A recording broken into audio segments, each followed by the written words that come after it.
ഇന്ത്യക്ക് 7,500 കോടി രൂപ വായ്പ അനുവദിച്ച ഏഷ്യൻ വികസന ബാങ്ക്. നൈപുണ്യ വികസനത്തിനും തൊഴിൽ മേഖലയ്ക്കുമാണ് വായ്പ. 1.3 ദശലക്ഷം ഇന്ത്യൻ യുവാക്കൾക്ക് തൊഴിൽ ലഭിക്കും. മൂന്നാം ലോകരാഷ്ട്രങ്ങളിൽ നിന്നുള്ള കുടിയേറ്റം നിർത്തുമെന്ന് ട്രംപ്. കുടിയേറ്റം അമേരിക്കയുടെ പുരോഗതിക്ക് തുരങ്കം വെച്ചതായ ആരോപണം. US പൗരന്മാരല്ലാത്തവർക്കുള്ള എല്ലാ ഫെഡറൽ ആനുകൂല്യങ്ങളും സബ്സിഡികളും അവസാനിപ്പിക്കുമെന്നും പ്രഖ്യാപനം. തദ്ദേശ സ്ഥാപനങ്ങളിലേക്കുള്ള തെരഞ്ഞെടുപ്പിനോടനുബന്ധിച്ച് സംസ്ഥാനത്ത് ഡ്രൈ ഡേ പ്രഖ്യാപിച്ചു. തെക്കൻ ജില്ലകളിൽ ഡിസംബർ 7-ാം തീയതി മുതലും വടക്കൻ ജില്ലകളിൽ ഡിസംബർ 9 മുതലും മദ്യനിരോധനം. വോട്ടെണ്ണൽ ദിനമായ ഡിസംബർ 13 സംസ്ഥാനമാകെ ഡ്രൈ ഡേ ആയിരിക്കും. ഇന്റർനെറ്റ് ബാങ്കിംഗ് ലളിതമാക്കാൻ ബാങ്കിംഗ് കണക്ട് എന്ന പുതിയ പ്ലാറ്റ്ഫോമിന് തുടക്കമായി. SBI, federal bank, HDFC bank, ICICI bank, AU small finance bank, yes bank എന്നീ 6 ബാങ്കുകൾ ഈ സംവിധാനം നടപ്പിലാക്കി. സ്വർണ്ണവിലയിൽ ഇന്നും വീണ്ടും വർധനവ്.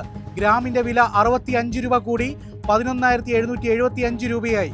പവന്റെ വില 520 രൂപ കൂടി 94,200 രൂപയിലുമെത്തി. വെള്ളിവില 3 രൂപ വർദ്ധിച്ച് 176 രൂപയിലാണ് വ്യാപാരം.